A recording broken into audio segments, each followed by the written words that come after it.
noches. Muchas gracias al capítulo de trauma ocular de la Sociedad Peruana de Oftalmología por la invitación. Gracias, Carlos, siempre que me consideres para estos temas. Lo que quiero hablar es un poco sobre los tips en el manejo de las fracturas de órbita. Entonces, para ver un poco la anatomía de órbita, o sea, para ver todo lo que es fracturas de órbita, hay que tener ciertas consideraciones en cuanto a lo que es la anatomía de la órbita y los datos relevantes respecto a ella, ¿no?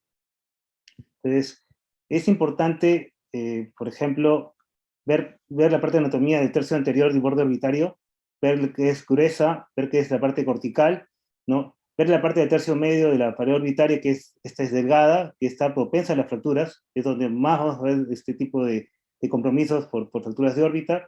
Y el tercio posterior, donde está el ápice orbitario, donde está el canal de nervio óptico, la fisura orbitaria superior e inferior, como entrada para los vasos y los nervios orbitarios. Entonces, son muy importantes todos estos porque no solamente vemos el tema de fracturas, sino daños a nivel del nervio óptico por los problemas de aceleración y desaceleración por el mismo trauma, ¿no?, que podemos tener. Y lo otro es también los puntales orbitarios, que son los struts, que son las estructuras de soporte. El más importante para nosotros son el strut del maxilar, ¿no? Las concavidades del borde posterior y la convexidad posterior del suelo orbitario, que son importantes para lo que viene a ser la colocación de los implantes orbitarios en las reparaciones de las fracturas, y ver también el desarrollo de las imágenes. Gracias a Dios, a partir de los años 70, tenemos las imágenes de tomografía y las tecnologías 3D que fueron avanzando a través del tiempo, ¿no? Y las mejorías en cuanto a los materiales de fijación que mantienen y previenen lo que es la contracción de los tejidos, y biomateriales más compatibles para estas reparaciones. ¿Cómo es esto de la epidemiología de las fracturas orbitarias? Se da más en hombres que en mujeres, y cuando sean mujeres se fracturan más por lo que son caídas o por agresiones domésticas. Se ve en gente joven, entre la tercera y cuarta década de la vida, y no hay predilección racial, o sea, puede ser en cualquier tipo de raza humana. En cuanto a la epidemiología, un poco más adelante, tenemos que este es un estudio de Taiwan Journal of Ophthalmology, que habla sobre la etiología de las fracturas en un nivel 1 de trauma, un centro metropolitano, donde se ve que un total de 504 fracturas, un 172 de ellas fueron fracturas aisladas, y un 66, o sea, 332 pacientes tenían fracturas complejas. ¿Por qué es importante esto? Porque debemos recordar que las fracturas orbitarias ocurren en combinación con fracturas maxilofaciales, en más de un tercio, o sea, 66% de ellas, ¿no? Y solamente vamos a encontrar un tercio de ellas que solamente son fracturas aisladas, que comprometen únicamente lo que vemos como oftalmólogos o como orbitólogos. Entonces, esto es muy importante cuando vemos este tipo de temas, ¿no? ¿Qué más? El compromiso no solamente es al nivel de la órbita, sino también puede haber compromisos orbitarios o oculares, ¿no? Que puede ser intraocular o periocular, como tenemos acá, ¿no? Podemos tener en este estudio también, que habla sobre las fracturas orbitarias, que tiene, por ejemplo, un estudio de Ross del año 2017, que hablan sobre lesiones oculares solamente en el 13% de ellas. Y en estudio de Creed del año 2003, que ya las clasifican por tipo de fracturas, donde se ve hasta un 41% de compromisos con un trauma orbitario leve, hasta un 59% con traumas orbitarios moderados, traumas severos hasta un 29%. Y las fracturas en block-out, que son las más comunes, podemos tener hasta un 25% o 23%, perdón, de compromisos oculares en la fractura. Entonces, si vamos a ver fracturas de órbita, tenemos que no olvidarnos de ver el ojo. Esto es muy, muy importante, sobre todo para quienes pretenden corregir este tipo de patologías. Entonces, ¿cuáles son los tipos de fractura que tenemos en general? Tenemos fracturas que no comprometen el reborde orbitario, que son las fracturas de blowout o blow-in en estallido, que pueden comprometer una o dos paredes, que puede ser por lo general piso o pared medial. Las fracturas que comprometen el reborde orbitario, que pueden ser desplazadas versus no desplazadas, fracturas orbitocigomáticas, que son las de trípode clásicas, y las fracturas maxilares, que son las de Ford 2, de Ford 3. Y las fracturas complejas, que son fracturas que son orbitocigomáticas en trípode, las nasohemoidales, las NOE, las maxilares, que son la 2 y la 3, los de techo de órbita, que son fracturas blocking por general y blockout, muy raro, con seno frontal, y fracturas del ápice orbitario del canal óptico, que nos lleva al tema de neuropatía óptica traumática, y otras que son fracturas del seno frontal, del supraorbitario o de la región clavelar. Entonces, estos en términos generales los tipos de fracturas que vamos a ver. Fracturas de piso, que es lo que más vemos, que fue escrita por Mackenzie en el año 1844, pues tenemos las fracturas de blockout, que fue descrita por Smith y Converse en el año 56, estas son las más frecuentes, ¿no? Las fracturas son otro tipo que son clásicos, según Byron Smith en el año 87, que las clasifican como fracturas puras y las fracturas impuras. Las puras son las que afectan solamente la pared sin lesionar el reborde orbitario, y las impuras son las que afectan la pared y el reborde orbitario. Entonces, esto es importante porque generalmente los oftalmólogos generales o oculoplásticos generales tienden a corregir este tipo de fracturas, las puras, ¿no? Y los otros tipos que son los tipos blockout de Fueger, Viruskas y Simon del año 66, que eran sobre fracturas mediales al canal infraorbitario, que es la clásica, que es como se ve acá en el ejemplo, acá en el gráfico de acá, la fractura inferomedial, que se ve acá, en esta zona acá, las fracturas a nivel que complementan el canal infraorbitario, que es en esta zona medial, y las fracturas que son más, que comprometen casi todas las fracturas de todo el piso, ¿no? Que se ve un defecto completo del piso de la órbita. Y otra fractura que es las fracturas que son atípicas, que son las fracturas que pueden ser de este tipo, que son en astillado, que pueden ser rectangulares, triangulares, y fracturas lineales en forma de Y o laterales, ¿no? Entonces, todos estos son los tipos de fracturas de piso de órbita. ¿Cuál es el mecanismo de la fractura en estallido, la más clásica, la blockout? Hay dos teorías, la teoría hidráulica, que es la de Smith y Regan en el año 57, que es básicamente la teoría que la pelota estrella sobre el globo ocular, y retrocede y prácticamente rompe las estructuras más sencillas, ¿no? Más frágiles, que puede ser tanto el piso como la pared medial. Y la otra que es la teoría de la conducción, o sea, de Vulcan, que es un mecanismo que básicamente distribuye toda la fractura a nivel de todo el marco óseo, y esta onda prácticamente rompen las estructuras, ¿no? Esto fue escrito por Fujito y Sato en el año 77. Los tejidos blandos, y esto es a recordar, siempre se recuperan más lento que los tejidos, ante la distorsión, que los tejidos sólidos como el hueso, ¿no? Y por eso es que siempre quedan atrapados a nivel de lo que son las estructuras óseas, ¿no? ¿Qué más? Estos son tipos de fracturas en general, que son tipos de fracturas más complejas, que son las NOE, de Markov del año 91, que puede ser las NOE de tipo 1, que son fracturas en bloque, donde se ve que prácticamente se retira en bloque la parte del canto interno con el globo ocular, que hay una dislocación moderada o extensa. Después las fracturas de tipo 2, que son minutas en el fragmento central, sin afectar el tendón cantal, y la que así afecta el tendón cantal son las fracturas de tipo 3, donde prácticamente hay una distinción completa del tendón cantal, ¿no? Estas son las fracturas de tipo cigomático que se fueron descritas por Robert en el año 85, que prácticamente se hablan sobre la separación de ellas. La tipo 1 es cuando se producen las estructuras cigomático frontal y maxilar sin desplazamiento. La tipo 2, ¿no? Que son suturas de cigomático frontal con desplazamiento inferolateral, como se ve acá.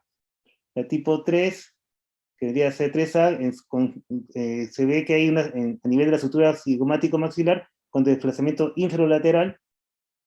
Y la última, la 3B, que es la sutura cigomático maxilar con desplazamiento supero a posterior. Entonces esos son los tipos de fracturas cigomáticas, ¿no? Y de 4 es la completa, donde hay un desplazamiento casi completo, que es hacia abajo internamente, ¿no? Estas son las fracturas maxilares, que son las Lefort, que eso es clásicamente conocido por todos, que son horizontales, que dan entre un 14-24%, que no afecta directamente a la órbita. La fractura piramidal, que afecta un 55-64%, y la tercera, que es Lefort 3, que es transversal o la distribución completa, que se ve en un 8-12%, ¿no? Entonces esas son las fracturas en general. Entonces tenemos que ver cuáles son, el tip 1 sería ver qué presentación clínica tiene el paciente, ¿no? Entonces vemos que podemos tener presentaciones clínicas agudas, en fase aguda, ¿no? En los cuales el paciente llega con las lesiones a nivel de tejido blando, ¿no? Y tenemos aparte las fracturas a nivel de la parte ósea, ¿no?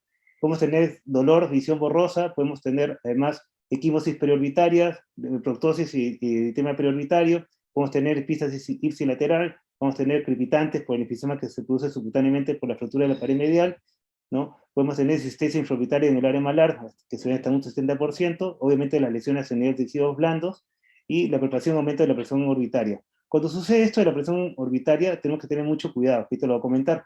Y el aplanamiento de la mejilla, el trismo y el escalón óseo cuando se ven fracturas a nivel de lo que vendría a ser la parte cigomática, ¿no? En los casos de emergencia, que tenemos este aumento de la presión intraorbitaria, tenemos que hacer cantotomía y cantolisis lateral de emergencia. Entonces, esto es un procedimiento que se indica cuando la presión intraocular está mayor de 40, y la meta es la reducción completa, reducción rápida de la tensión orbitaria.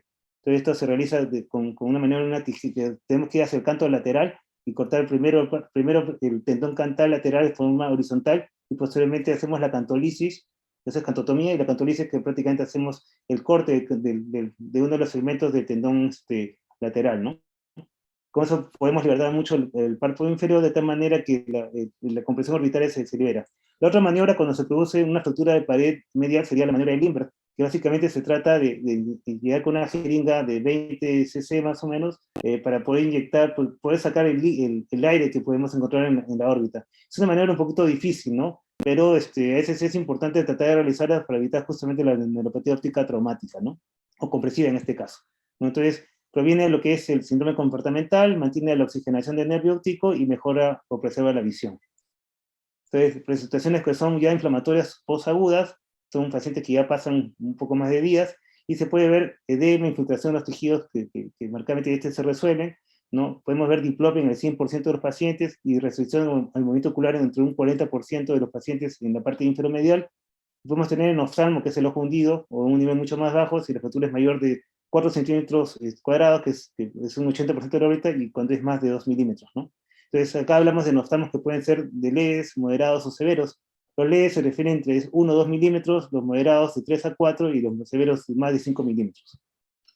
Entonces, esto da pseudotosis, porque el ojo está mucho más metido, el trismo, que pues, se produce por lesión a nivel del maxilar, ¿no? Y la apariencia que es cosméticamente inaceptable, ¿no? Entonces vemos todos estos detalles. El T2 es la evaluación oftalmológica y orbitaria. Entonces, ¿a qué se refiere esto? Se refiere a hacer un examen completo, ¿no? Hay que hacer historia clínica, evaluación externa, la parte de la bolsa visual, que es muy importante porque estos casos son médico-legales. Hay que ver los movimientos oculares, y esto es muy importante porque a veces cuando uno trabaja con otras especialidades que no son los oftalmólogos, pues a veces nos olvidamos de los movimientos oculares y tenemos pacientes que han sido operados y a veces no sabemos si tenía un cierto defecto antes o después de la cirugía. Hay que hacer cambimetría por confrontación, idealmente si podemos hacer la cambimetría con máquinas sería mejor. Reflejos pupilares, tonometría, el examen en lápiz individual es importantísimo, hay que explorar heridas, ¿no? Para descartar sobre todo un traumatismo ocular lobo abierto, y hay que ver la nariz y el arco dental, o sea, no olvidarse de esos dos detalles también, ¿no? Y para eso tenemos una serie de estrategias, tenemos muchas cosas para poder examinar a los pacientes, ¿no? La otra cosa es, en el examen clínico, ver la huesa visual, que podemos verla inclusive en la, en la cámara del paciente con una cartilla de Rosenbaum. Hay que descartar la diplopia monocular, en los casos que haya una luxación de cristalino, por ejemplo. Pupilas, hay que ver los tamaños, la forma, la simetría, los reflejos, o sea, hay que buscar el de par, muy importante para la neuropatía óptica dramática. Los párpados, ver el segmento anterior, descartar lesiones penetrantes, ver el edema, ver el segmento posterior, posiblemente dilatar, si se puede dilatar el fondo y ver el fondo, pues ver el fondo de ojo. Nuevamente acá la campimetría por confrontación, y los movimientos oculares descartar atrapamientos, ¿no? Básicamente hacer test de deducciones forzadas, ¿no? Y hay que descartar lesiones de tercero, cuarto y sexto nervio, ¿no? Entonces, para eso tenemos también muchas estrategias para poder hacerlo, ¿no? La regla de Lerman es una regla muy importante también, y eso nos sirve para localizar el nivel de la estructura del piso de órbita, y a veces esto es importante enseñarlo también para nuestros residentes y saberlo como oftalmólogos, ¿no? Tenemos, por ejemplo, que el lugar de la fractura, ¿no? Por ejemplo, si tenemos una fractura que está por delante del ecuador del globo ocular, entonces el ojo se quedará hacia abajo, ¿no? De tal manera que cuando uno le pide al paciente que mire hacia arriba, pues obviamente el ojo se queda como atrapado ahí, ¿no?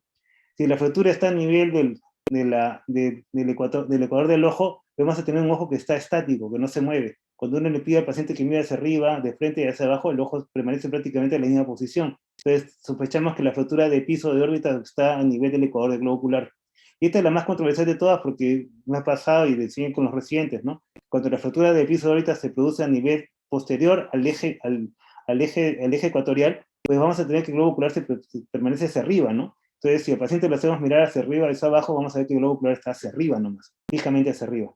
Entonces, a veces me hicieran fractura de techo. No, no es fractura de techo, tenemos una fractura a nivel del piso orbitario, pero posterior a la línea ecuatorial. Entonces, no hay que vernos de esta regla también en la evaluación de los pacientes.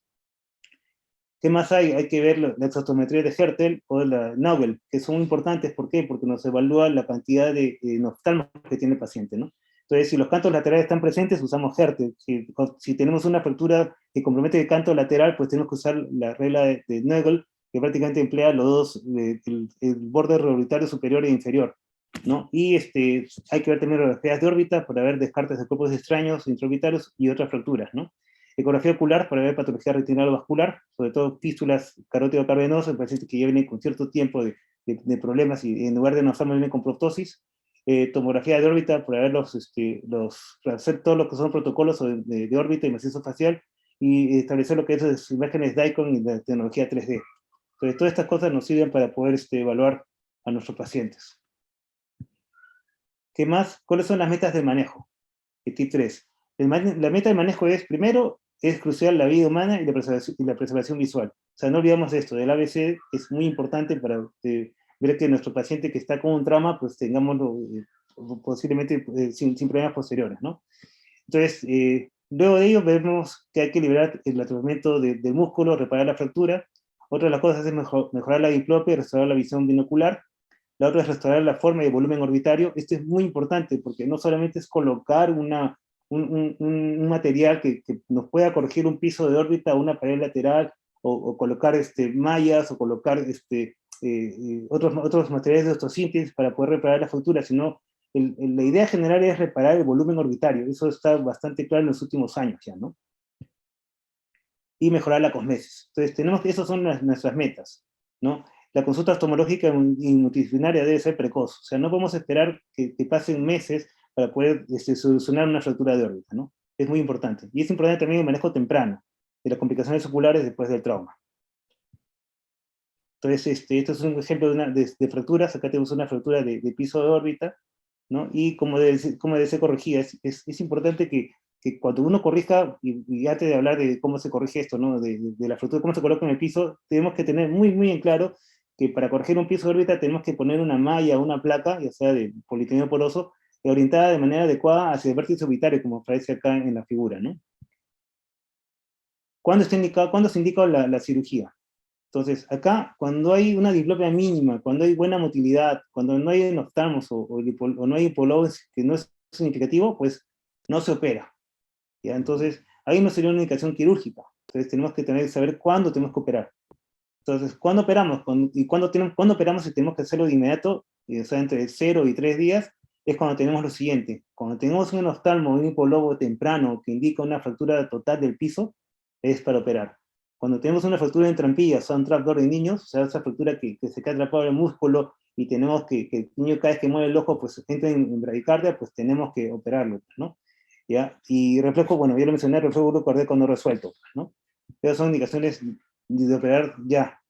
Las reparaciones tempranas, que se dan entre los 3 y los 14 días, se dan cuando hay diplopia significativa persistente en infraversión a 30 grados, en posición primaria mirada y lateralmente, ¿no? Cuando se da 2 semanas después del trauma, con una tomografía, con un redondeo de recto medial y un test de deducción forzada positivo. Entonces, esto es para operar. En oftalmo mayor de 2 milímetros, ya sea con Herter o con Nobel, también se opera. Defecto mayor del 50% que lleva un enoftalmo o un hipolobo tardío, se opera. Desplazamiento del contenido orbitario en oftalmo mayor de 3 milímetros, con una tomografía que señala un aumento del 20% de volumen orbitario, pues se opera. Y reparaciones retrasadas, más de 3 o 4 semanas, pues también se ve con las mismas indicaciones, y reparaciones tardías cuando son más de 4 meses. Yo quiero mencionar que estas reparaciones, cuando ya pasan los 14 días, tenemos que, en la cirugía, los que operamos órbitas, nos damos cuenta que es muy diferente operar a los pacientes que tengan más de 2 semanas. Con 2 semanas, pues es una fractura que prácticamente se llama en agudo, donde no hay tanta fibrosis y el movimiento de los segmentos óseos pues va a ser mucho más sencillo, al igual que rescatar la parte de los tejidos blandos. Mientras que cuando la cirugía se retrasa más de 2 semanas, estamos hablando de 3, 4 semanas o meses, pues la reparación va a ser mucho más difícil y posiblemente el éxito no sea tan adecuado y la cantidad de efectos postoperatorios que tengamos sea mucho mayor. Entonces hay que tener en cuenta que la regla es operarlos antes de las 2 semanas. Tip 5. El manejo debe ser agudo versus subagudo. Entonces, cuando tenemos pacientes, y acá son figuras de pacientes o fotos de nuestros pacientes, todos con permiso por si acaso, son pacientes que han sido tratados inicialmente como fracturas agudas, ¿no? Son pacientes que nos llegan de esta manera, ¿no? Que son muy diferentes a los pacientes que nos vienen en etapas mucho más crónicas, ¿no? Donde las complicaciones son más severas, ¿no? Entonces, en el lado izquierdo vemos fracturas agudas, en el lado derecho estamos viendo todas las fracturas más complejas. Obviamente, hacer reparaciones en fracturas complejas van a requerir mucho más tiempo operatorio, mucho más uso de materiales de osteosíntesis y reparación pues, con materiales autólogos también. Tip 6 es fracturas puras versus impuras y las complejas. Entonces, acá básicamente tenemos los arbotantes a nivel de la parte orbitaria, ¿no? Que forman la parte orbitaria. Tenemos que son las fracturas simples o puras, que son estas que solamente convierten en una pared, así está la pared de lateral, ¿no? Y esas fracturas que son complejas, donde se da un desplazamiento completo, acá por ejemplo de la región cigomático, ¿no? Maxilar. Entonces, son fracturas que van a ser, se abordan de manera diferente. Lo que hacemos por lo general los oftalmólogos son este tipo de fracturas, ¿no? Que son las fracturas puras, donde por lo general entramos bajo anestesia general, ¿no? Entramos con el paciente, generalmente entramos 2 o 3 cirujanos, de tal manera que tengamos la ayuda necesaria. Entramos por un abordaje subconjuntival para ir hacia el piso de órbita, de tal manera que podamos acceder a ellas. Podemos hacer una pequeña cantotomía, ¿no? Para poder liberar la tensión en el momento de la cirugía. Abordamos también a nivel de la parte interna, de la parte de la pared medial, mediante un abordaje a nivel de retrocaruncular, ¿no? Para ver fracturas a nivel de lo que es el tronco conjuntivamente para ver fracturas de la pared medial.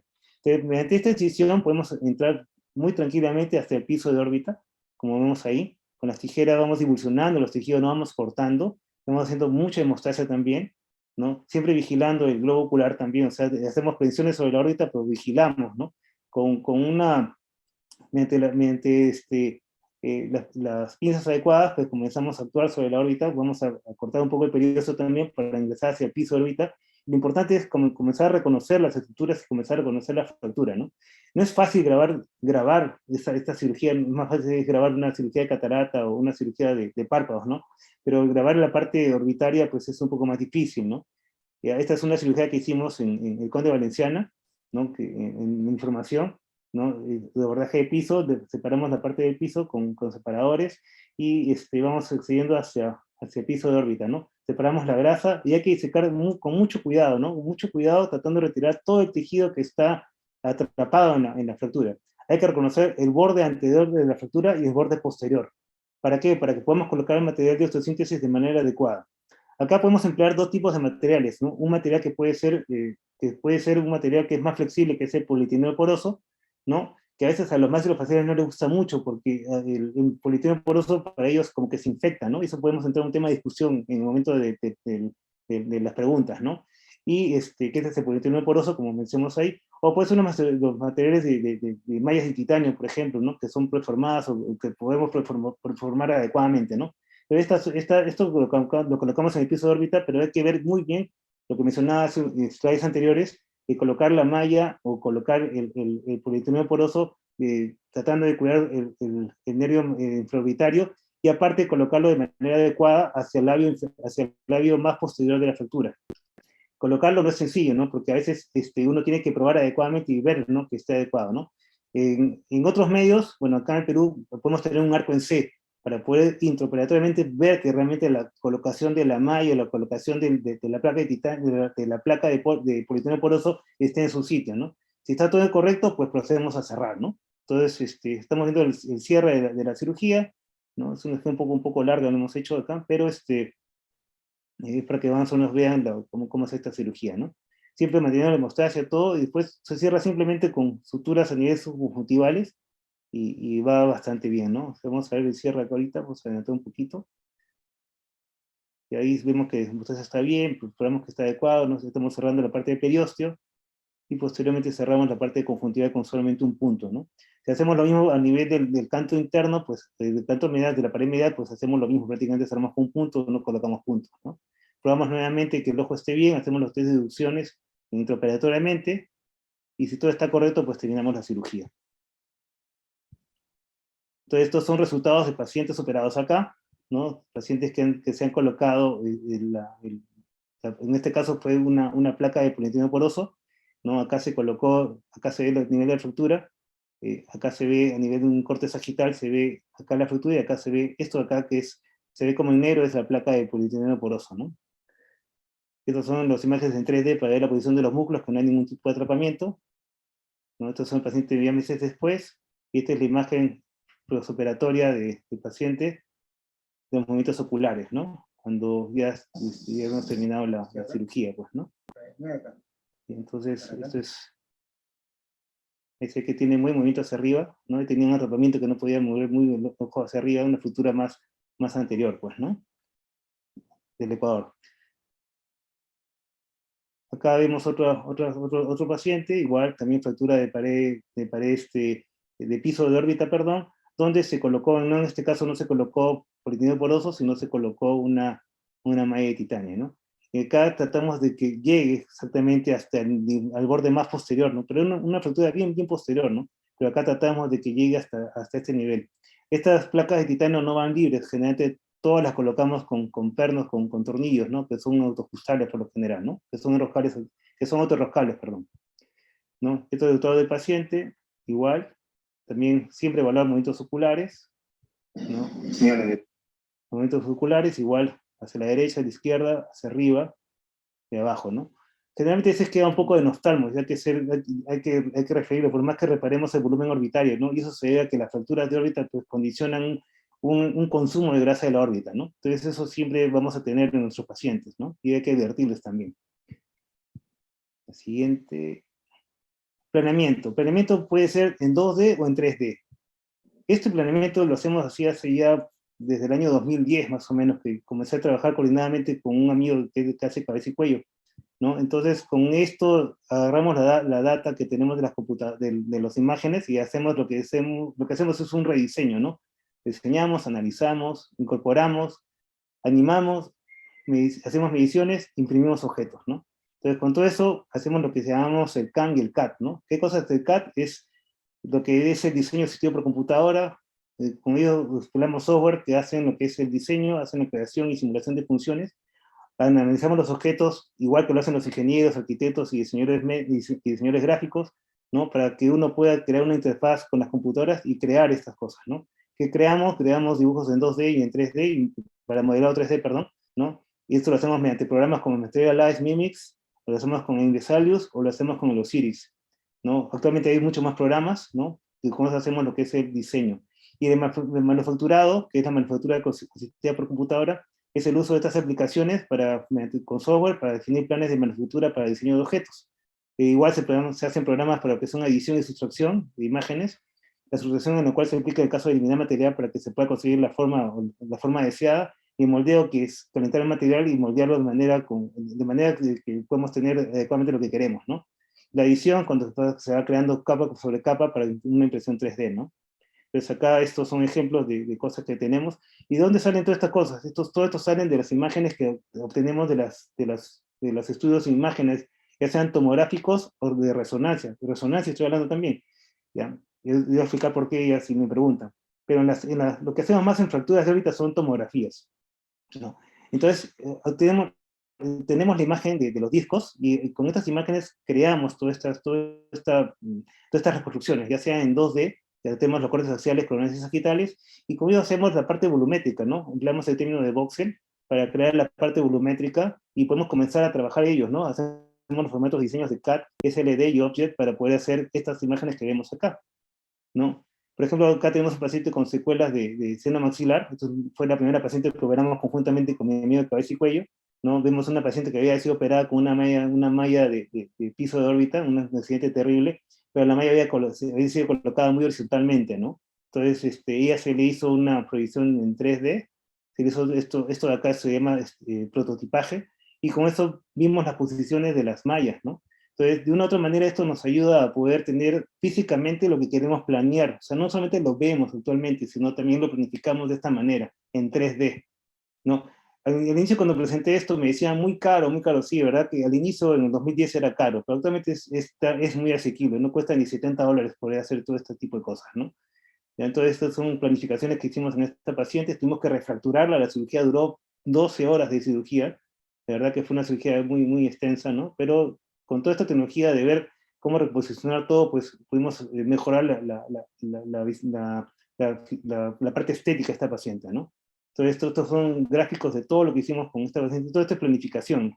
Todo esto lo llevamos al acto operatorio, ¿no? A pesar de lo que uno va proyectando, pues igual toma mucho tiempo de cirugía, ¿no? Estas son imágenes de cómo se planificó la parte de la refractura y recolocación de la parte maxilar, ¿no? Porque realmente no estaba colocada adecuadamente, ¿no? Y es entender, porque en fracturas complejas de estas, pues trabajarlo en caliente a veces es muy difícil, ¿no? Porque son pacientes que están politraumatizados también, ¿no? Entonces, eso se planifica con calma después, ¿no? Estos son resultados de pacientes que han tenido ya mediciones, ¿no? Con implantes orbitarios, por ejemplo, para lo que veíamos anteriormente, ¿no? Para hacer una mejor colocación y ver volúmenes orbitarios, ¿no? Nos estamos post-implantes, pacientes que el cual le colocamos, a este le colocamos una malla para que podamos levantar todo el piso ahorita. En este caso, era un paciente que tenía había tenido una fractura y prácticamente el implante se había colocado casi en el seno maxilar, ¿no? Entonces esto tuvimos que levantarlo, pues. Fue una cirugía un poco difícil, pero logramos levantarlo, ¿no? ¿Qué otra cosa hacemos? Hacemos lo que es reconstrucción volumétrica, con preformado de mini placas, mallas y guía de posicionamiento para reborde orbitario. Entonces, esta cosa la vamos haciendo, no es que la haga yo la hago no solo, ¿no? Sino la hago en conjunto. Este es un trabajo multidisciplinario, pero es un trabajo muy, muy bonito, ¿no?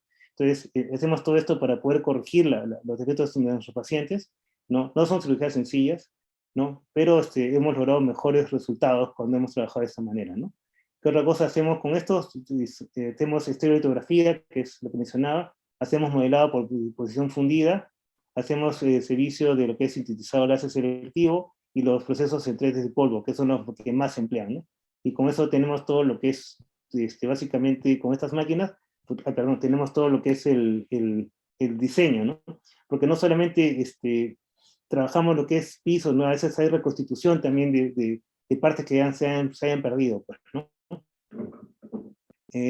Implantes personalizados, son estos detalles que también hacemos con mi colega de cabeza y cuello, y estos se han empleado en cirugías, ¿no? Posteriormente con PIC, ¿no? Y el tipo 8 básicamente es materiales de uso frecuente. ¿Qué cosa usamos por lo general? O sea, siempre usamos material quirúrgico, este material que empleamos son el hueso, que podemos tomarlo de la color orbitario, podemos tomarlo de las costillas, podemos tomar de la oreja, para la parte de cartílagos, ¿no? Para posicionarlo para lo que es piso de órbita, ¿no? El hueso del arco frontal podría ser para roedores orbitarios, ¿no? La hepatita como tal, que también es un empleo muy empleado, ¿no? La polilactida, que también se emplea, polipropileno, que es el marles, que tengo una amiga que emplea mucho marles para lo que son piso de órbita, que está en Bolivia, que va a venir acá al congreso del próximo mes, que es Jimena Arce, ¿no? Y esto, el polipropileno poroso, que es lo que más empleamos, pues, ¿no? Que actualmente tiene relación con todas las mallas de titanio también, ¿no? Que es una combinación, ¿no? Y estas son las mallas de titanio que son las que mucho más empleamos, pues, ¿no? Que tenemos mucha experiencia, ¿no? ¿Qué sucede cuando no hay materiales? Cuando no hay materiales, pues tenemos que agarrar la parte de autólogas, ¿no? Y estas son imágenes de las utilizaciones de calotas óseas, ¿no? Que hemos tenido de nuestros pacientes, ¿no? ¿Y qué pasa si debo reponer lo que no existe? Pues ahí empleamos la tecnología del PIC, ¿no? Hacemos lo que son implantes personalizados, ¿no? Para poder corregir ciertos defectos que no hayan, ¿no? Entonces, estos son cirugías que son mucho más cruentas, se puede decir, para el oftalmólogo, pero también son interesantes que podemos trabajar justamente con ellos, ¿no? Entonces, ¿qué pasa con los casos severos? Bueno, los casos severos siempre, en mi opinión, tiene que ser manejo multidisciplinario. O sea, no podemos pensar que uno puede solucionar todo, ¿no? No es parte de un equipo en general, ¿no? Entonces, estos son pacientes que tienen, por ejemplo, una fractura de la parte maxilar que ha sido reparada, pero vemos que todo esto está muy descendido, ¿no? La parte maxilar está por abajo, pues, ¿no? Entonces, a este paciente habría que refracturarlo, ¿no? Entonces, con un colega, él creó un aparato para poder hacer una fractura en trípode, ¿no? Para poder elevar este segmento intraoperatoriamente, ¿no? ¿No? A él le colocamos calota ósea también, ¿no? Entonces, esta es parte de la cirugía que le hicimos a este paciente, ¿no? Donde todo se ve colocar las mallas, las placas, ¿no? Y reposicionar la parte de reborde orbitario que estaba mal, en este caso el cigomático, pues, ¿no? Entonces, esto se ve con ayuda de prototipaje, ¿no? Para poder medirnos adecuadamente, ¿no? Entonces, y puede hacer una cirugía más guiada, ¿no? Entonces, estos son la parte del piso de la cirugía, ¿no? El piso de órbita, vimos la parte del maxilar que está roto acá, ¿no? Y vamos a ir recolocando todos estos segmentos, ¿no?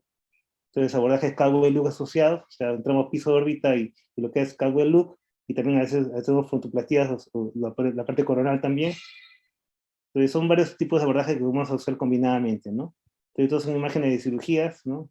Digamos que esto hacemos, ¿no? Y resultados, pues, mejores, ¿no? No son perfectos, como les he dicho, pero son mucho mejores. Y después la parte ya de tejido blando es lo que falta corregir, ¿no? Estas son imágenes de esta misma cirugía. Lo paso, esto lo filmamos, o sea, entramos a sala de operaciones y filmábamos mucho esto, conseguimos un tipo que ponemos encima, nos tomaban horas para poder hacer estas cirugías, pero son materiales que sirven para poder indicar que todas estas cosas se pueden hacer, pues, ¿no? T10, las 3 R, ¿no? Lo que yo le llamo, que trata de reconstruir, rellenar y regenerar, ¿no? Entonces esto va para la parte de nostamos y retracciones, sobre todo, ¿no? Entonces lo que uno siempre hace es reconstituye, ¿no? En este caso, rellenamos o regeneramos. Reconstituir me refiero a es reconstituir las paredes y los marcos óseos con materiales de osteosíntesis, mejorar el nostamo residual, ya sea con inyecciones de grasa, hialurónico, o colocar implantes en piso orbitario, que justamente no me gusta mucho, telecanto, posiciones y efectos palpebrales, ¿no?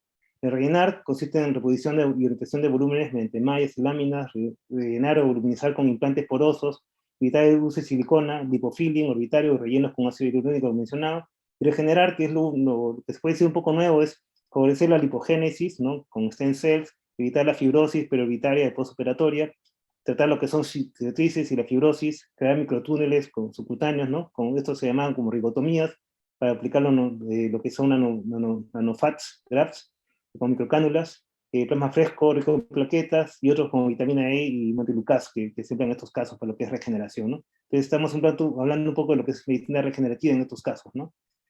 Un ejemplo de cómo vemos estos casos puede ser así de complejo. Este es un paciente que fue operado, ¿no? Le pusieron una malla episórica, pero al final el paciente nunca pudo recuperar la función para poder mirar hacia arriba. Y era porque, si uno ve bien las imágenes, se da cuenta que prácticamente acá el músculo está roto, ¿no? Entonces hay un músculo que está roto ahí y prácticamente es imposible poder bajar el ojo, ¿no? Como ustedes ven ahí, ¿no? Una rotura de recto medial. Entonces son casos que vemos y toda esta tecnología no se puede para ver todo esto, ¿no? Es un caso que estamos por operar, tiene años esperando operarse porque el paciente no se decide, ¿no? Porque tiene una mala posición de las placas y las mallas y también de la parte maxilar, ¿no? Es una cirugía que hace muy extensa porque tiene años en espera, ¿no? Otros casos que se pueden ver son atelectasia de seno maxilar, que se ve un abombamiento del seno con una pérdida de seno maxilar, como se ve en estos casos, ¿ya? Entonces ahí se ve el abombamiento de esto. Esto se puede hasta medir y, bueno, es un tratamiento que es un poco más complicado, ¿no? Que no va para esta clase, ¿no? Pero son casos que podemos ver, pues, ¿no? Y complicaciones en general, podemos ver lo que es el hematoma retrovulvar, que va en un 0.3 a 0.5%, el efisema orbitario, la neuropatía óptica, no, perdón, la neuropatía de orbitario que se ve entre un 18 y 32% cuando se ve en el piso, y hay que evitar a los pacientes en estas cirugías que entramos a piso ahorita, que a veces vamos a tener estos problemas de hiposensibilidad, ¿no? Entonces hay que explicarlo mucho a nuestros pacientes, ¿no? Hay que hacer un buen consentimiento informado y explicarle los pros y los contras de la cirugía antes de, ¿no? Diplopia permanente, que se puede ver en un buen porcentaje de pacientes. Hemos tenido en estos años pacientes que hemos operado y uno trata de solucionar la parte de la diplopia y a veces no se soluciona, ¿no? Y quedan con estos defectos y hay que hablarlo claramente antes de la cirugía. Porque no solamente depende de colocar el músculo en su sitio, sino también depende de que el músculo también estuvo muy dañado, ¿no? Y eso no lo puede liberar, pues ya el daño está hecho, pues, ¿no? ¿Ya? Noctamos posoperatorios que se pueden en estos casos, ¿ya? En neuropatía óptica, que son de las más graves también, infecciones con consultas orbitarias que van desde el 1 hasta el 4, ¿no? Infecciones tardías del implante, y otros que pueden ser quistes alrededor del implante, en la placa de silicona, discolocación del globo del seno maxilar, que ya nos ha pasado en tramas que no han sido adecuadamente solucionados, y complicaciones por el acceso quirúrgico al piso de órbita, ¿no? Entonces todas estas cosas se pueden ver. Ya, esto es una experiencia de muchos años. Yo estoy hablando desde el año 2009, 2010, bueno, yo regresé a Perú, y se forma un equipo con mucha gente, ¿no? Hemos entrado en estos años con mucha gente, hemos operado en práctica privada, en el hospital, con amigos, como con Solón también, por ejemplo. Entonces, son cosas que vamos aprendiendo, ¿no? Entonces, este es solamente una pincelada de lo que es fracturas de órbita. De verdad que es bien amplio y complejo, pero bueno, eso es todo lo que quería presentarles. Muchas gracias.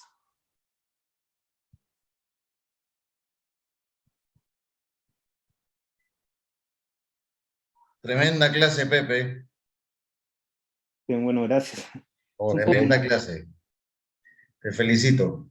no, gracias, gracias. Fernando, Ismael, empezamos la moderación y la discusión de acuerdo a lo que ustedes puedan preguntarle a Pepe y generar una retroalimentación mejor de la que ya nos ha dado tremenda clase. Fernando, Ismael, lo dejo en sus manos lo que sigue de la charla. Adelante, Ismael. Sí, Ante todo, doctor Velasco, felicitarlo por su excelente e ilustrativa charla. De verdad, mil felicitaciones porque nos paseó por toda la anatomía, examen clínico y manejo quirúrgico de este tema que es bastante importante para nosotros. Una cosa a tener en cuenta que me llamó la atención es la colocación de los microtornillos cuando se fija la malla. En este caso sabemos que en nuestro medio quizás lo más utilizado es la malla de titanio, la microplaca. El diámetro de esos tornillos, sabiendo que es un espacio bastante reducido, son de 2 milímetros, 3 milímetros los microtornillos. Algún consejo, algún truco que usted nos pueda dar al momento de elegir los tornillos para la fijación de esa placa, ya que considero que es súper importante, porque si no, evidentemente la placa va a migrar. Entonces ahí es donde viene la reintervención y todo esto. Entonces quisiera que nos diera algún consejo acerca de eso, doctor. claro. Generalmente usamos, son más o menos unos 4 o 5 milímetros, más o menos, ¿no? Y son autoajustables, ¿no? Generalmente cuando uno compra uno puede comprarlos, bueno, y generalmente lo hacemos con mi colega también, ¿no? Entonces, vamos probando, ¿no? Tenemos de varias medidas también, ¿no? Y eso sí, tiene que estar muy fijo, ¿no? Porque justamente uno de los problemas que hemos visto es que cuando no está fijo adecuadamente, esta malla tiende a moverse, como ya lo mencioné, ¿no? Y podemos ver las complicaciones después. Hemos tenido pacientes que terminan a veces con hiperestesia, ¿no? Porque está comprimiendo el nervio, entonces esto se movió, ¿no? Entonces, cuando revisamos el tornillo, pues a veces eran tornillos que no eran adecuados, ¿no? Bailaban a nivel de lo que es la hendidura de la malla, y el otro también que era muy corto, ¿no? Era 2 milímetros, muy cortito, ¿no? Entonces uno tiene que estar muy seguro de ver la parte del reborde orbitario donde se va a colocar, ¿no? Lo otro también es que esté escondido, también hay que colocar el tornillo de manera muy adecuada, que esté ajustado, de tal manera que no sobresalga hacia la piel, ¿no? Porque también genera mucho problema también, ¿no? Gracias. No sé, Y, Fernando. bueno, y tal como decía Pepe, el tema de seleccionar el sitio, la ubicación, y como recalcaba Ismael, seleccionar el sitio, la ubicación del tornillo. No es tan raro ver que a veces se coloca un tornillo demasiado medial en el reborde, y entonces hay después una inflamación crónica y está la duda si es que se afectó la vía lagrimal o no se afectó la vía lagrimal. A veces son complicaciones propias de la vía lagrimal, a veces es una sobreubicación del material de síntesis. El material de síntesis tiene que quedar bien cubierto. Sí. El material de síntesis queda, al finalizar la cirugía, queda discretamente, hace eminencia a través de la piel, se va a exponer y eso es una tragedia. Tiene que quedar muy bien cubierto con músculo y con una buena capa, que el tejido quede muy móvil, porque otra complicación que no es rara son las malposiciones de los párpados postoperatorias. No sé si estás de acuerdo conmigo, Pepe. Sí, Que a veces hacen una pobre disección, sobre todo cuando se hace un abordaje subciliar, y el paciente queda con un ectropion o con una retracción palpebral inferior, porque quedan los tejidos atrapados en el material de síntesis. Yo quería también hacer como hay, no sé, hay varios residentes escuchándonos, ¿no? No sé si estoy en lo cierto. Sí, Entonces sí. también quería enfatizar un par de elementos. Los pacientes en el trauma agudo es importante recordarles que deben evitar sonarse la nariz o hacer maniobras de Valsalva, porque eso puede impulsar el aire a través de la fractura hacia la órbita y crear un enfisema orbitario, y eso puede eventualmente crear un síndrome compartimental de la órbita, con aumento de la presión intraorbitaria, y ahí habría que recurrir a la maniobra de Lindbergh, que muy bien ilustró Pepe con el diagrama que nos mostró, para evacuar el aire de la órbita, para eliminarlo. Y el otro tema también, que Pepe lo mencionó, pero quiero enfatizarlo, es el tema de evitar en el examen la apertura forzada de los párpados. Es decir, si el grado de hipertensión de la órbita o el nivel de edema palpebral es muy severo, no traten de forzar la abertura palpebral, porque todavía no sabemos si hay un trauma ocular. Si hay un trauma ocular, al tratar de forzar la apertura, podemos crear una pérdida de tejido a través de la herida palpebral. a través de la herida ocular, que no hemos descartado todavía. Entonces, como muy bien recalcó Pepe, primero la vida, después la integridad del globo ocular, y en tercer lugar, la integridad de la órbita. ¿Qué otra cosa había? Yo había notado algo más por acá. Bueno, quería comentarles también algo que a mí me ha sido muy útil en la reparación, sobre todo de las fracturas de piso. Y es cuando estoy haciendo la disección en el piso, también Pepe recalcó que hay que alcanzar el borde posterior, porque el piso de la órbita tiene un trayecto ascendente de adelante hacia atrás. Entonces, un error frecuente es colocarla, como él mostró en una de las imágenes, que se había colocado erróneamente la placa muy horizontal, y a veces el extremo posterior queda también muy horizontal, y el trayecto del piso de la órbita es ascendente. Entonces, una maniobra que a mí me ha ayudado mucho es cuando coloco la valva maleable, el separador de órbita, y con el elevador de periósteo palpo el extremo posterior de la fractura, para asegurarme de que estoy sobre el borde posterior, con la valva maleable. Y allí ya me aseguro de posicionar el implante orbitario. ¿Qué es lo que más usa, Pepe? ¿Usa más polietileno poroso o utiliza más...? Con los dos. O sea, acá en Perú hay posibilidad de seguir los dos, ¿no? Más me he orientado en los últimos años a usar más malla de titanio, ¿no? Porque la hacemos preformada, ¿no? O sea, pedimos tomografía, hacemos 3D y hacemos la preformación. No empleo las de fábrica, ¿no? Porque igual encontré que no eran tan adecuadas, ¿no? Entonces las preformadas propias van mucho mejor, ¿no? ¿Y esas las hacen ustedes mismos? ¿Las hacen ustedes o las mandan a hacer a la...? Lo que pasa es que mi amigo tiene es como, no va a ser propaganda, ¿no? Pero tiene una empresa que básicamente hace estas cosas, todo el 3D, bien. Entonces, él le ha pasado muchos años investigando esto, ¿no? Inclusive, tenemos protocolos para hacer ahorita lo que es resonancia también en fracturas, para ver justamente la parte funcional de músculos, ¿no? Pues estamos armando un protocolo para esto, ¿no? Y justamente he visto pacientes ahora que han sido reparados de fracturas, pero igual quedan con atrapamientos, entre comillas, atrapamientos musculares, ¿no? Pero a veces el músculo no está atrapado, sino está atrapado las fascias musculares. Y entonces entrar a liberarlo esto también es un poco difícil, ¿no?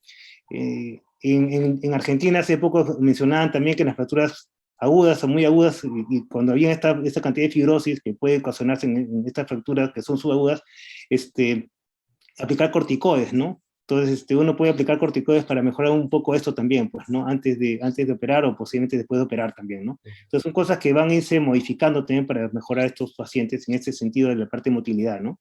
Perfecto. Doc, quisiera hacer una pregunta al doctor. En su experiencia, ¿cree que el tiempo ideal de realizar la cirugía es a partir del día 4 hasta el día 14, como usted lo mencionó en su diapositiva? ¿Y cree que si se retrasa la cirugía, hay algún cambio en el resultado final del paciente, que es al final lo que más nos interesa, el resultado del paciente? Entonces, con respecto a esto, ¿qué considera usted? ¿Cuál es su experiencia en cuanto al tiempo quirúrgico? ¿Esperamos que pase la inflamación o lo hacemos en fase aguda o igual el resultado en su experiencia cree que es el mismo? Ok. Una cosa es la parte teórica, otra parte de lo que es la realidad, ¿no? Normalmente yo he tenido más experiencia con fracturas que son subagudas a crónicas, que es lo que más me llegaba inicialmente, ¿no? Y las fracturas toman mucho tiempo quirúrgico, son mucho más difíciles, como mencionaba. La primera que entré me demoré 12 horas con mi amigo, pero entré 3 de la tarde y salí 3 de la mañana, al día siguiente, ¿no? La siguiente fractura duró como unas 10 horas, a 8, 6 horas. Podemos ir bajando la cantidad de horas porque íbamos mejorando la cantidad y mejoramos los tiempos, ¿no? El hecho de operar, cuando he operado fracturas que son de menores de 2 semanas, pues lo que encontré era una mayor facilidad para poner los tejidos, ¿no? Movía los tejidos más adecuadamente, no era tan difícil, no había tanta fibrosis, ¿no? Entonces, yo creo que el tiempo ideal va por las 2 semanas, como dice la literatura, ¿no? A veces hemos pasado hasta 3 semanas y todavía iba bien, ¿no? Pero yo creo que no pasarse las 2 o 3 semanas sería lo ideal, ¿no? Para mí, ¿no? ¿Por qué? Porque es mucho más fácil, hay menos fibrosis, y los resultados cuando no hay fibrosis son mucho mejores, pues, ¿no? Y hay una persona que levantó la mano, que es Wendy Reyes, pero yo no sé cómo... Sí, buenas noches. Adelante. Hola, quería aprovechar la presencia del doctor Moreno y la de que están dos orbitólogos tremendos acá con nosotros. Tengo una duda, o qué recomendaciones nos dan bueno, en fracturas, cierto, pero creo que estas están más, mi duda va relacionada a las que son causadas por proyectil de arma de fuego o por cuerpos extraños intraorbitarios, en donde hay comunicación intracraneana. ¿Qué hacemos? Por ejemplo, estamos haciendo una enucleación, un paciente previamente descartado con un Glasgow estable, y estamos enucleando de repente tranquilos y tenemos sospecha de presencia de líquido cefalorraquídeo o de repente contenido cerebral transoperatorio. ¿Qué recomendaciones nos pueden dar al respecto? Interesante. A ver, no sé si... No tengo experiencia, o sea, yo no he recibido, no en general, no manejo trauma agudo como ese que menciona Wendy. No sé tú, José. Pepe. Mira, generalmente cuando vemos traumas que comprometen el techo de órbita, pues tenemos que pedir asociación con neurocirugía, ¿no? O sea, de hecho, nunca nos mandamos a hacer una cirugía sin conocimiento de lo que tenemos más atrás, ¿no? Si sospechas un proyectil de bala de fuego, pues el proyectil sabes que entra inerte, ¿no? Por el calor ya va inerte, ¿no? Si es un material orgánico, pues sí tienes que retirarlo, así como concepto. Vamos al concepto del cuerpo extraño intraorbitario. Si es metálico, ya sabes que entra inerte y pues se puede quedar hasta que ver la parte de vida del ser humano, ¿no? Ver la parte visual pasa a un segundo plano, ver la parte neurológica es muy importante, ¿no? Estamos hablando en cuerpos extraños que tengan acceso orbitario hacia la bóveda craneana, ¿no? Si es un cuerpo extraño de origen orgánico, sí tenemos que tener mucho cuidado porque esos se infectan, pues, ¿no? Y son mandatoriamente retirarlos, ¿no? Entonces tenemos que hacer, de todas maneras, tenemos que tomar un tiempo para hacer estudio de imágenes y ver si está comprometida la parte orbitaria hacia la parte de la cavidad craneana, pues abordarlo conjuntamente. No me atrevería a hacer un abordaje solo yo, sin un neurocirujano. O sea, tenemos que abordarlo conjuntamente, ¿no? Yo no sé, doctor, usted que es neurocirujano, si le ha tocado a estos pacientes, ¿no? Sí, me han tocado, lastimosamente, en nuestro medio en Latinoamérica, a diferencia de en Boston, donde estaban ahí en la formación reciente, donde vemos acá, lideramos esa parte de forma negativa de heridas por proyectil de arma de fuego, y particularmente acá en Guayaquil hay una alta incidencia de casos por proyectil.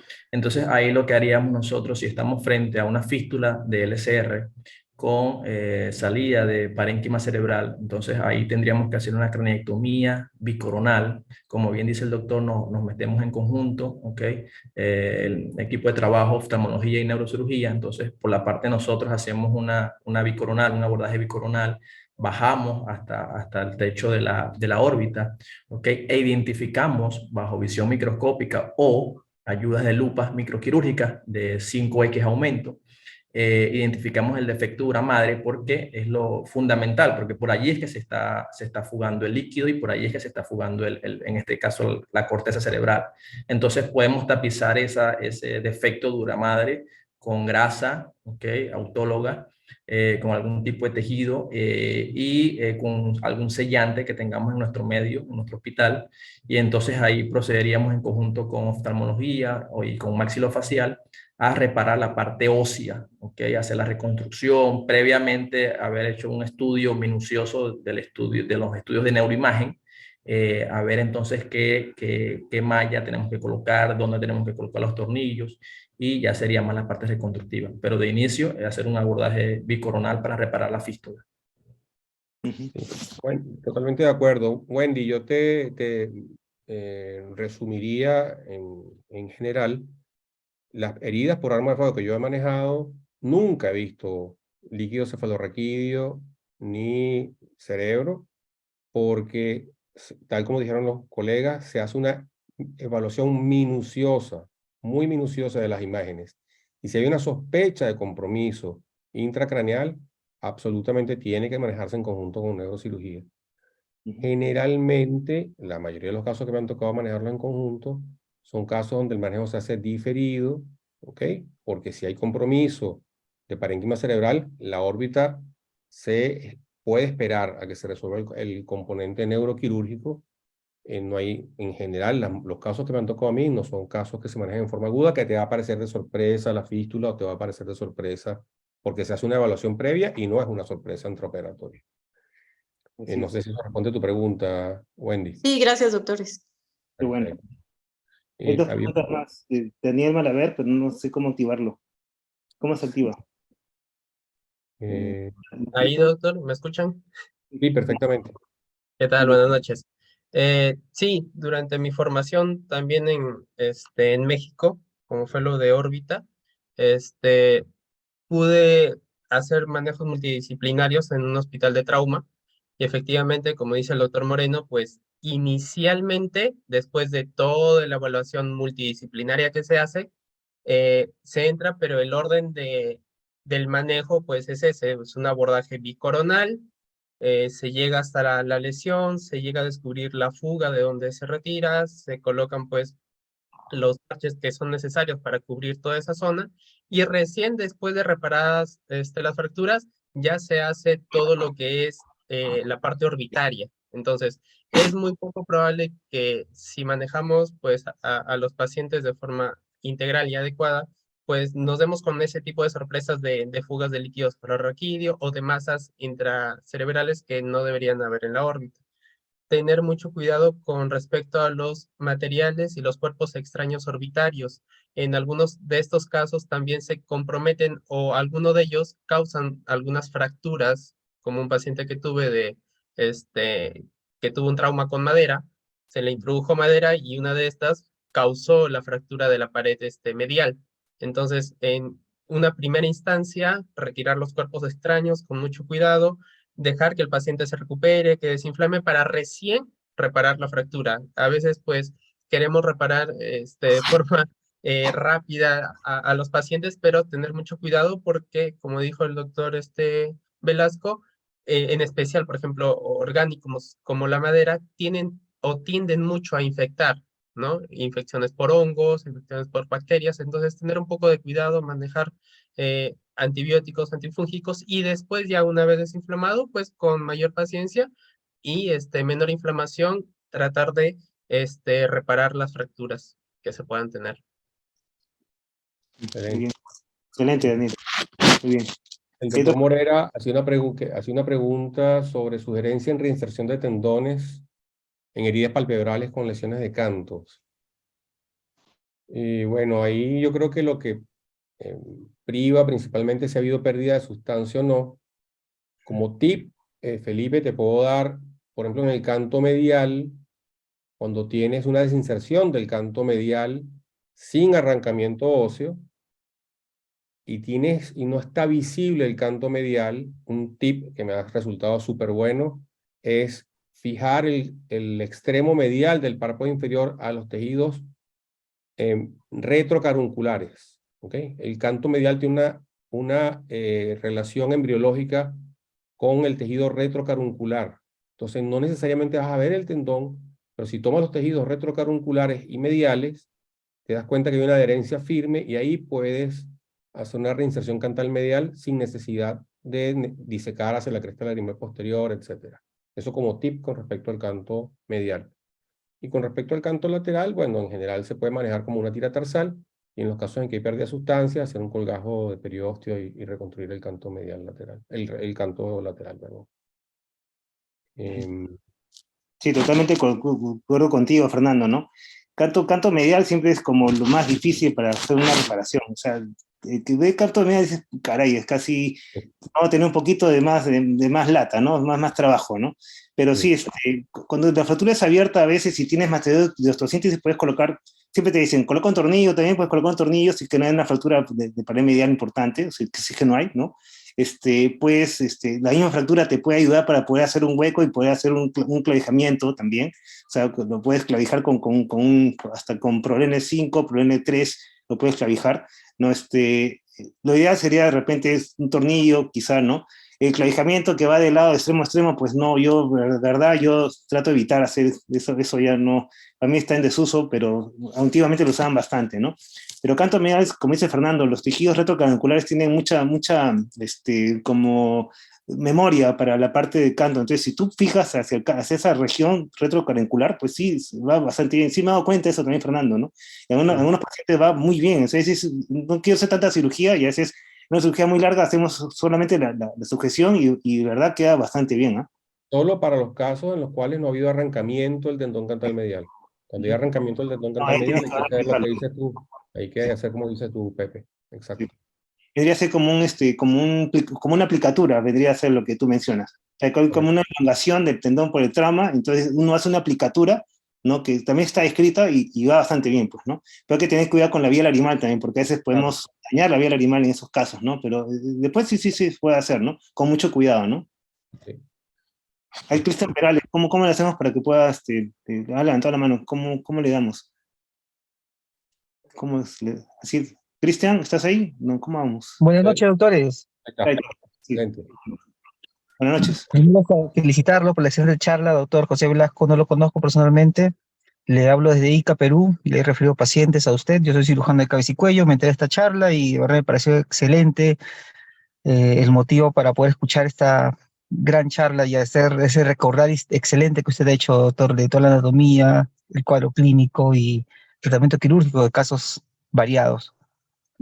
No, gracias, doctor, muy amable.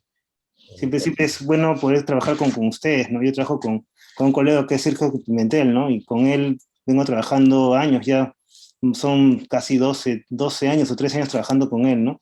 Vemos casos de todo lo que es fractura, vemos patología, orbitopatía tiroidal, trabajo bastante con él, entonces son casos que yo he aprendido mucho con ustedes también, ¿no? Entonces, de verdad, el trabajo multidisciplinario es lo que mejor ayuda a nuestros pacientes, ¿no? Sí, doctor, mi pregunta Adelante. iba en relación al trabajo, al manejo conservador de la órbita que usted también mencionó. ¿Hasta qué tiempo, en la experiencia que usted tiene, que ha visto tantos casos, le hacemos el seguimiento al paciente esperando una complicación, ¿no? Que el enoftalmo mínimo aumente o la diplopía sea incómoda para el paciente, esta mínima diplopía no se recupere? ¿Hasta cuándo esperar en este tratamiento conservador que se le puede brindar al paciente en casos de clínica mínima o defectos mínimos en fracturas de órbita? Ok, cuando hay defectos mínimos, por lo mismo, ¿no? O sea, no hay una indicación quirúrgica, ¿no? Generalmente estos pacientes, y uno los ve, ¿no? Uno ve fracturas que se operan o no se operan, ¿no? Generalmente estos pacientes que no se operan, uno, por lo general, yo le hago control al mes, a los 3 meses y a los 6 meses de la fractura. Si a los 6 meses el paciente no me registra ninguna molestia, no hay diplopia, no hay ningún síntoma de atrapamiento, no hay enoftalmos, pues simplemente lo doy de alta, pero igual hago seguimiento cada año, ¿no? Así tengo por lo menos unos 4 o 5 pacientes en estos tiempos de larga data, ¿no?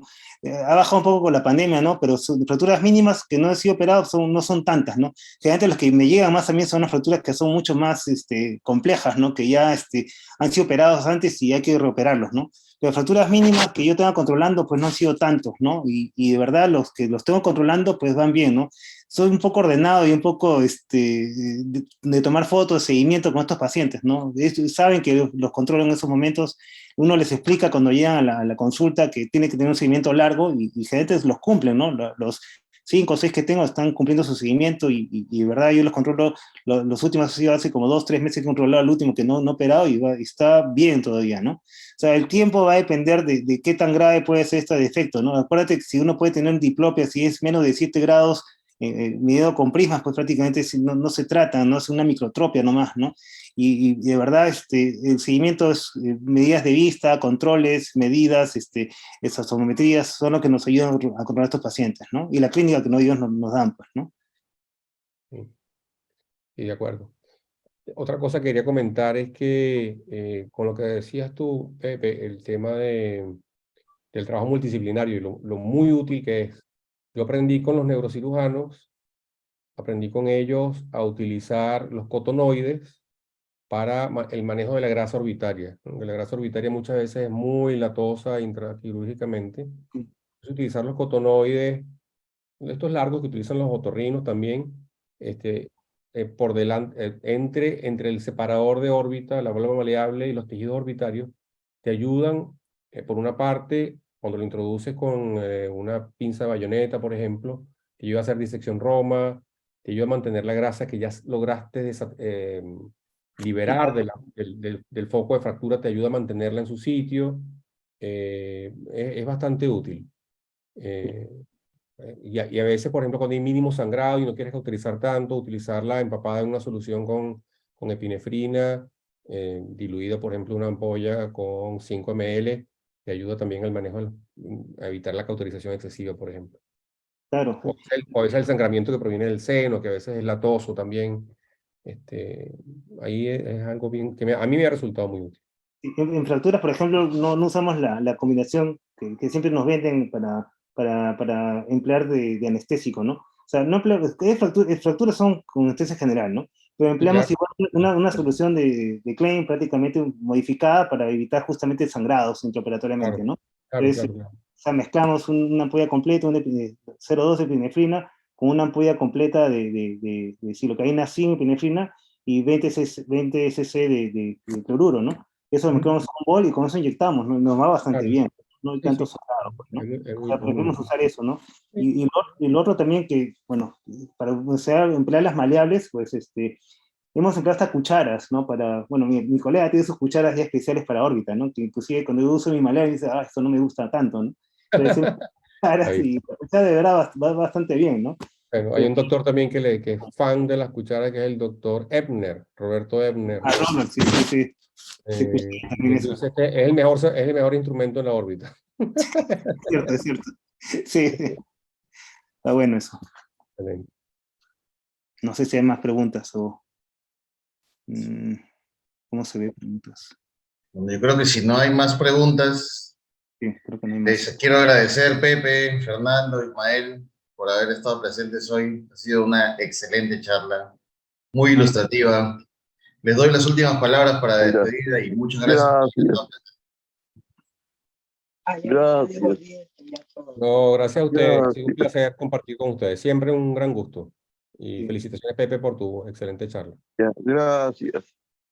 Muchas gracias y de verdad, gracias. Gracias. Gracias. Al doctor Ismael, también. Ismael, de verdad, muchas gracias por sus comentarios también. Y a todos, muchas gracias por la invitación. Para mí siempre es un honor poder compartir un poco de lo que he aprendido estos años, ¿no? Y yo creo que vamos a seguir aprendiendo más para poder compartir con ustedes y, bueno, ayudar más a nuestros pacientes, ¿no? Muchas gracias por la invitación. Gracias de corazón. Muy amable. Gracias, Carlos. Gracias, Carlos, también. Gracias, Carlos. Muy bien. Muchas gracias. Gracias.